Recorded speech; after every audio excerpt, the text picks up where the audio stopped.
Welcome students आज हमें नया चैप्टर शुरू करना है लीनियर इक्वेशंस इन टू वेरिएबल्स। इससे पहले हमने सेकंड यूनिट पॉलिनोमियल्स फिनिश किया। वहां हमने देखा कि लीनियर पॉलिनोमियल क्या होता है, क्वाड्रेटिक क्या होता है, क्यूबिक क्या होता है। तो लीनियर, क्वाड्रेटिक, क्यूबिक, ये जो क्लासिफिकेशन है ये डिपेंड करता है डिग्री पे। अगर किसी पॉलिनोमियल की डिग्री 1 हो तो वो होता है लीनियर, डिग्री 2 हो तो क्वाड्रेटिक, डिग्री 3 हो तो क्यूबिक। तो जहां लीनियर मीन्स जो भी वेरिएबल होंगे उनकी सबसे बड़ी पावर एक ही होगी, मतलब स्क्वायर वाले वेरिएबल्स नहीं होंगे, क्यूब वाले नहीं होंगे इस चैप्टर में।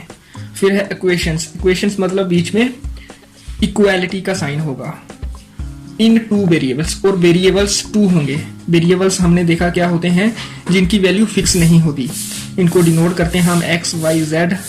तो 2 वेरिएबल्स होंगे, जहाँ एक्स वाई हो सकता है, जहाँ पी क्यू। इस तरह से लीनियर इक्वेशंस इन 2 वेरिएबल्स। ये चैप्टर शुरू करना है। एक्सरसाइज 3.1 स्टार्ट करते हैं। इसका क्वेश्चन नंबर 1 है, the cost of a notebook is twice the cost of a pen. Write a linear equation in 2 variables to represent this statement.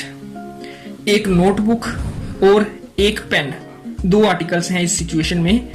एक को हमने एक वेरिएबल मान लेना है और दूसरा जो पेन है उसको दूसरा वेरिएबल मान लेते हैं। नोटबुक हमारी x है और पेन हमारा y है। The cost of a notebook, मतलब एक नोटबुक की cost is twice the cost of a pen. Pen की कास्ट से नोटबुक की कास्ट ट्वाइस है। लीनियर इक्वेशन लिखनी है 2 variables to represent this statement. Solution, सबसे पहले जो 2 आर्टिकल्स हैं, notebook, let notebook be x and pen be y. Then according to given situation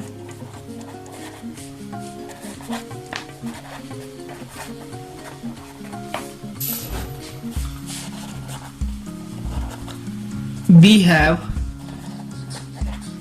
the cost of a notebook means x जो है ये नोटबुक की cost, and cost of pen is y। the cost of notebook is twice the cost of pen means ये जो x है ये 2 times है y का। x equal to 2y। x है कास्ट ऑफ नोटबुक। हमने यहां कास्ट नहीं लिखा है, ये अंडरस्टूड है कि ये कास्ट की बात है तो कास्ट है। लेट कास्ट ऑफ लिख लेते हैं, cost of notebook be x and cost of pen be y। Cost of pen be y। Then according to given situation cost of notebook is equal to twice the cost of pen. Cost of pen is y, 2 means twice.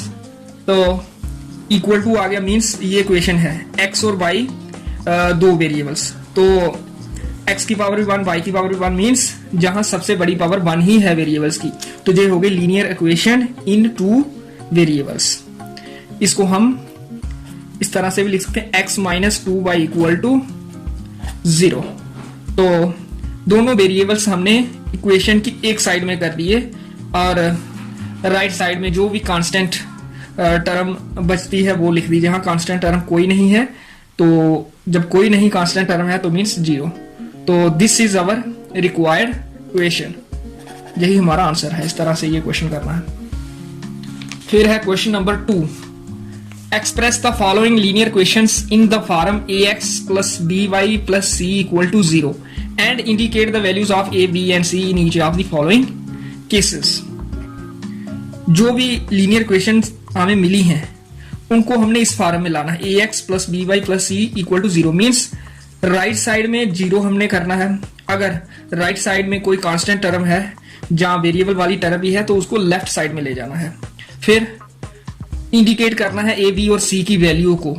a है x का coefficient, b है y का coefficient और c है constant. अगर constant term कोई नहीं है तब c 0 आ जाएगा। अगर y वाली टर्म नहीं है तब b का 0 आ जाएगा, अगर x वाली टर्म नहीं है तो तब a 0 आ जाएगा।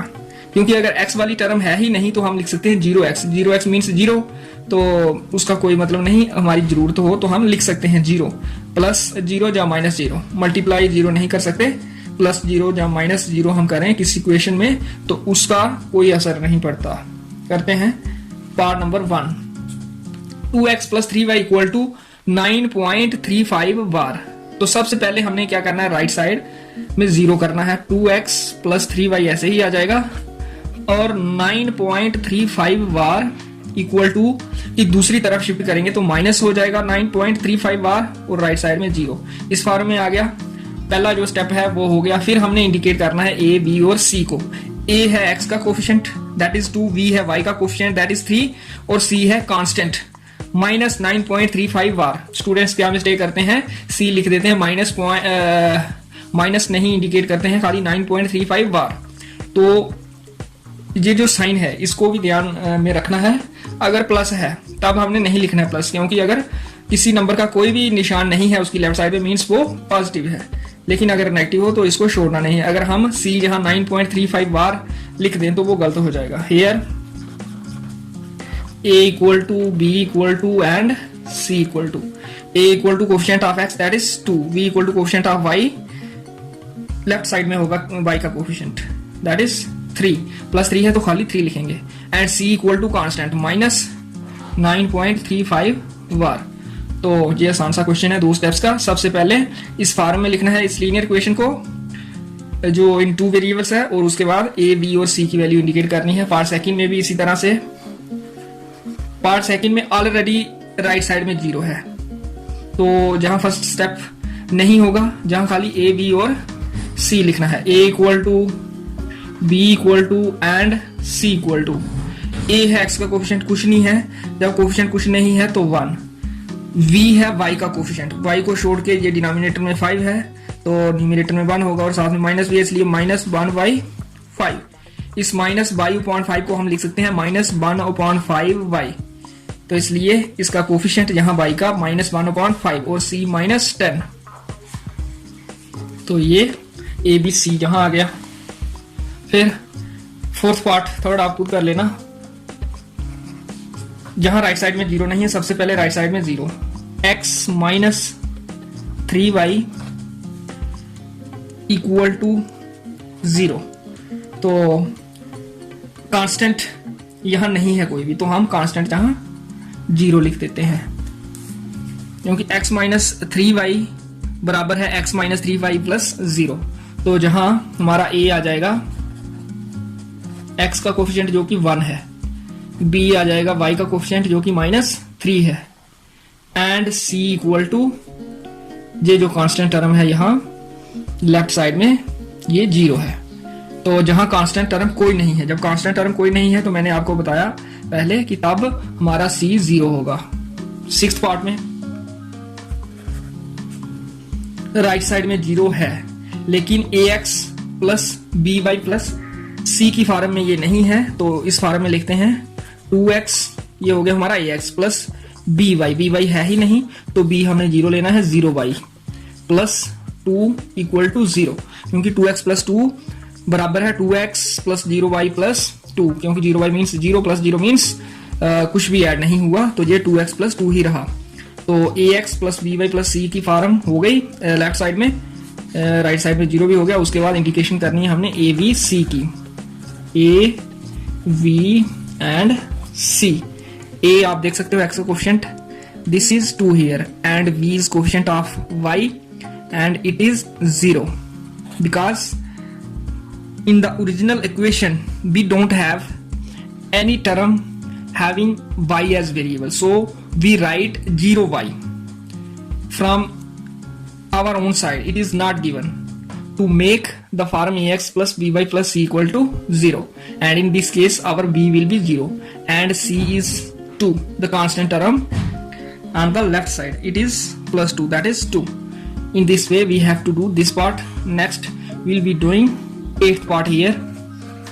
Here also we don't have the term containing y as variable, so we'll write 0y. First of all we'll write 0 equal to 2x minus 5, which implies 2x minus 5 equal to 0, which implies 2x plus 0y minus 5 equal to 0. Here this equation is in the form of ax plus by plus c equal to 0. Our a is 2, b is 0 and c is minus 5. Here a is equal to 2, b is equal to 0 and c is equal to minus 5. जो part मैंने नहीं किए वो आप खुद try कर लेना। और ये पहली एक्सरसाइज आसान है, तो ये फिनिश हुई, 2 ही क्वेश्चन है। उसके बाद एक्सरसाइज 3.2 क्वेश्चन नंबर 1 है इसका। Which one of the following options is true and why? y equal to 3x plus 5 has, first option है are unique solution, only 2 solutions, infinitely many solution. Unique means 1, एक ही solution है इस equation का, जहां सिर्फ 2 solutions हैं, जहां infinitely many solutions हैं। इन्फिनाइटली मेनी सॉल्यूशंस मींस असंख्य, जिसकी कोई हद नहीं, इतने सॉल्यूशन है, बहुत ज्यादा। तो इसका राइट आंसर है ये है ट्रू ऑप्शन, ये है ट्रू। तो ये भी फॉल्स है, ये भी फॉल्स है। इस क्वेश्चन का एक सॉल्यूशन नहीं है, ना ही 2 सॉल्यूशन है, इसके हैं इन्फिनाइटली मैनी सॉल्यूशंस। रीजन लिखना है and why, which one of the following option is true and why. क्यों ये ट्रू है? Because every linear equation in 2 variable